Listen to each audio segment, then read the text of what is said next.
Bismillahirrahmanirrahim. Assalamualaikum warahmatullahi wabarakatuh.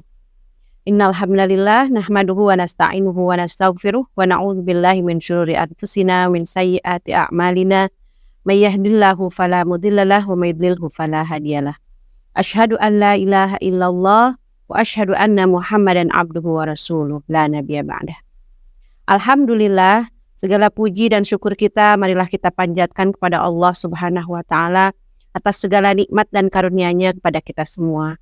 Salat dan salam semoga senantiasa tercurah limpahkan kepada Nabi kita, Habibana wa Nabiyana Muhammad sallallahu alaihi wasallam, yang telah membawa kita dari zaman kegelapan menuju zaman yang terang benderang seperti sekarang ini. Saudara-saudaraku, alhamdulillah hari ini kita bertemu kembali dalam acara Kurma Kultum Ramadan. Saudaraku yang dirahmati Allah Subhanahu wa taala, insyaallah pada hari ini saya akan menyampaikan tentang hal-hal yang dapat merusak pahala puasa. Alhamdulillah Allah Subhanahu wa taala mempertemukan kita di bulan Ramadan di tahun 2025 ini.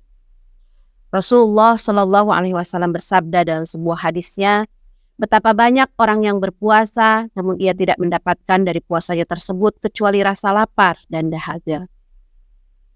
Hadis tersebut menjelaskan bahwa yang berpuasa tetapi tidak menjaga diri dari perbuatan maksiat dan perbuatan dosa, maka ia tidak akan mendapatkan pahala puasanya, tapi dia hanya mendapatkan rasa lapar dan haus.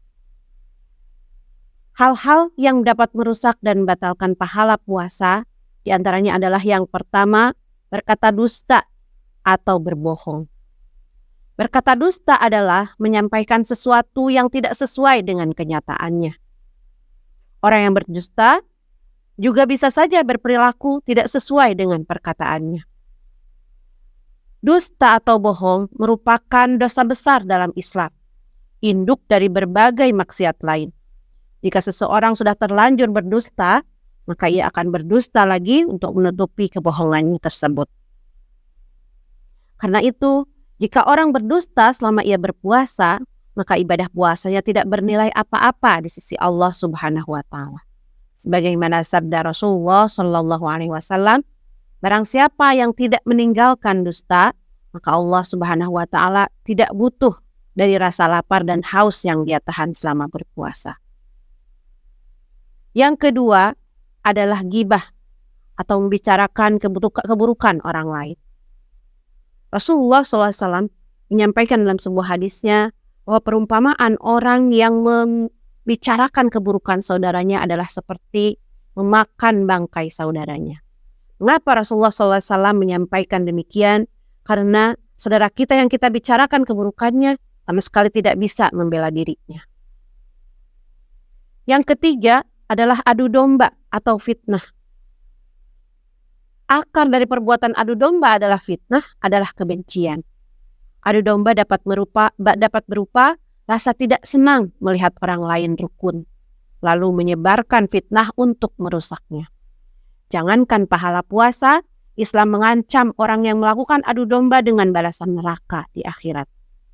Rasulullah SAW bersabda, pelaku adu domba tidak akan masuk surga. Yang keempat adalah bersumpah palsu. Perbuatan lain yang bisa merusak pahala puasa adalah bersumpah palsu. Menyatakan sumpah, tapi berbohong merupakan perbuatan yang dilarang dalam Islam. Apalagi jika ia sampai membawa nama Allah dalam sumpahnya. Rasulullah SAW sangat mencela orang-orang yang bersumpah palsu. Dan Allah Subhanahu wa taala berfirman dalam surat Ali Imran ayat 77, sesungguhnya orang-orang yang menukar janjinya dengan Allah dan sumpah-sumpah mereka dengan harga yang sedikit, mereka itu tidak mendapat bagian pahala di akhirat. Dan Allah tidak akan berkata-kata dengan mereka dan tidak akan melihat kepada mereka pada hari kiamat dan tidak pula akan mensucikan mereka. Bagi mereka azab yang pedih. Yang kelima, yaitu tidak bisa menjaga mata dari syahwat. Orang yang mengumbar syahwatnya ketika berpuasa, maka pahala puasanya akan gugur, sehingga yang tersisa hanya lapar dan haus saja. Salah satu sumber syahwat yang utama adalah pandangan mata. Apabila mata seseorang jelalatan, tidak menundukkan pandangan pada lawan jenis yang bukan mahramnya, maka ia telah menodai ibadah puasanya. Karena itulah seorang muslim harus waspada dengan pandangan matanya. Rasulullah SAW bersabda, pandangan merupakan salah satu panah iblis. Kemudian yang selanjutnya, yang keenam adalah membuang waktu dengan hal-hal yang tidak bermakna.